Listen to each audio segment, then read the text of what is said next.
Salut l'équipe, bienvenue au cœur du jeu. Donc aujourd'hui, on a un extrait de l'épisode 8 du podcast avec Asia Sidoum. Avant d'aller plus loin, va t'abonner. Donc dans l'extrait d'aujourd'hui, on traite d'une question très simple, une question que tous les joueurs et joueuses vont devoir se poser à un moment donné dans leur carrière. Quand est-ce que c'est le moment de prendre sa retraite? Let's go!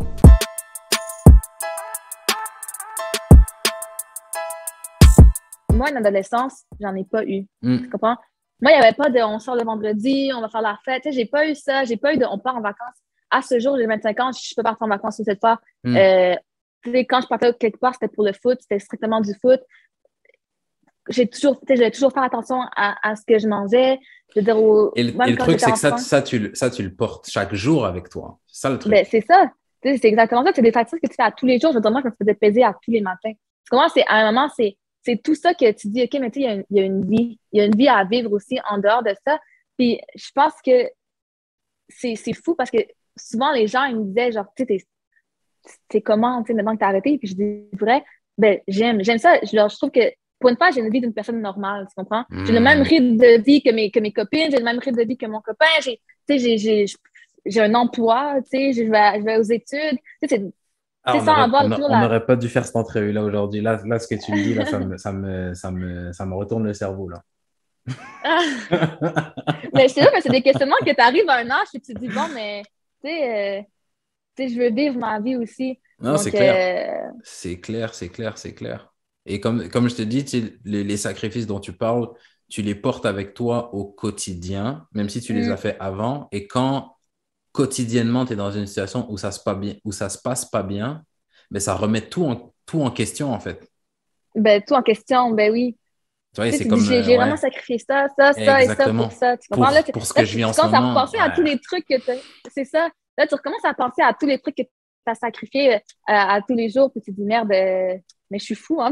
Comment je suis fou de faire tout ça, puis au final, c'est ça mon quotidien. Mais quand même, ça reste que j'ai vécu des beaux moments, puis je regrette réellement, je suis vraiment pas quelqu'un dans la vie qui regrette quoi que ce soit. Fait que je suis quand même contente de mon parcours, je suis contente de tout ce que j'ai vécu, mais je pense que j'ai pris la bonne décision, pour moi, même si encore à ce jour, je pense qu'il y a beaucoup de gens qui ne comprennent pas, mais... Si je t'utilise comme ma psy pour 2 secondes, ouais.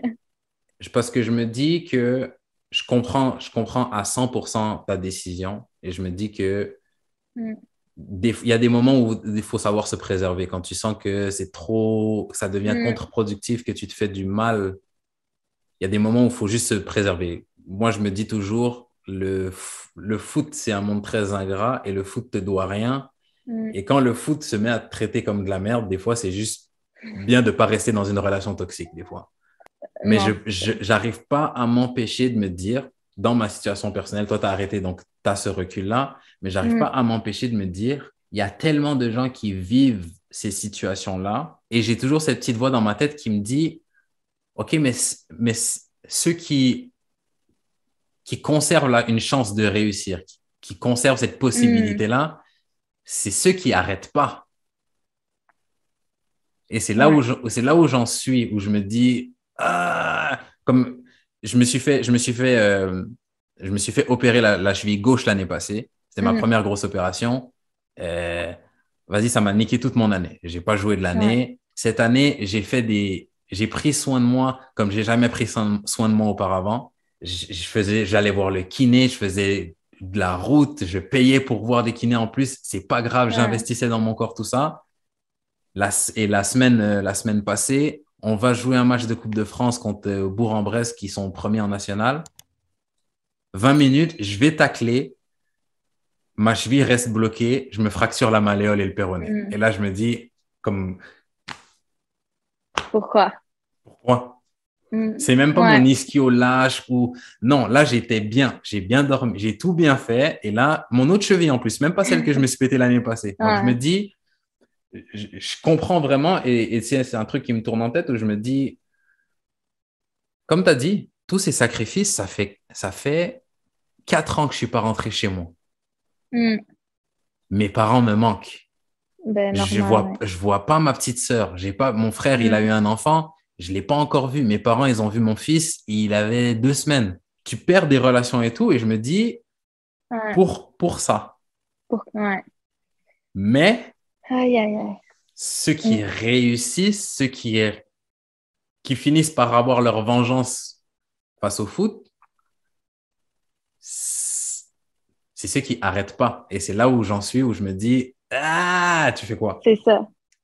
Tu sais, honnêtement, je sais comment tu te sens parce que moi aussi, ce qui m'a fait là, pousser jusqu'au bout à chaque fois, je me disais, OK, mais tu sais, si cette fois-là, si ce match-là, je me disais pas, je me disais, ah, c'est ce match-là, imagine si cette personne est là, si ça arrive, tu comprends? C'est toujours les si, les si, les si.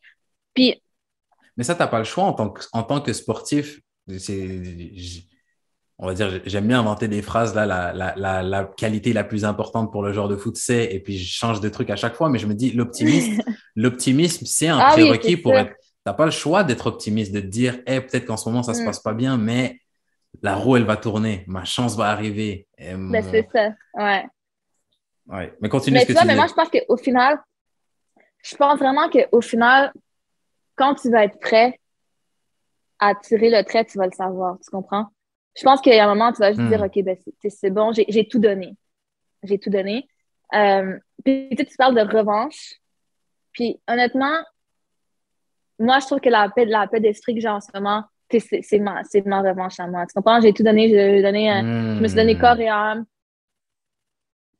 Puis je pensais que, OK, ah oui, je vais l'avoir, Annie, je vais le prouver, je sais, mais honnêtement, au final, j'ai rien à prouver. Je sais que j'ai tout donné. Je sais que du haut de mes 25 ans, ben, j'ai fait des trucs qu'il y a beaucoup de gens qui peuvent, tu sais, pas dire qu'ils ont fait.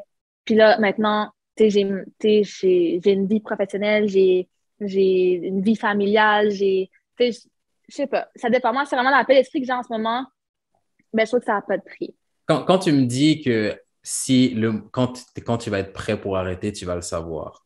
Au moment où toi, Mm. tu prends ta décision d'arrêter, t'as pas cette petite voix-là qui te dit, ouais, mais Asia, 2 mois de plus, peut-être que ah, Non, mais c'est pour ça que je te dis, tu vois, Les cette Jeux voix-là, Olympiques, peut-être que mais c'est pour ça que je te dis, quand tu vas le savoir, parce que cette voix-là que tu me parles, je l'ai eu toute ma carrière.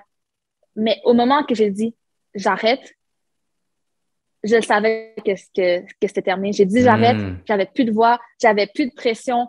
Moi, je savais, tu comprends? Je savais que c'était fini. Je savais ce que j'abandonnais, ce que je me laissais derrière, mais je savais aussi comme ce qui m'attendait devant, tu comprends? Comme à ce moment-là, quand j'ai dit j'arrête, il y a un poids qui s'est levé de mes épaules. C'était Hmm. instantané. Ouais. Puis je te jure, depuis que j'ai dit j'arrête, il n'y a pas une seule fois que j'ai regardé derrière.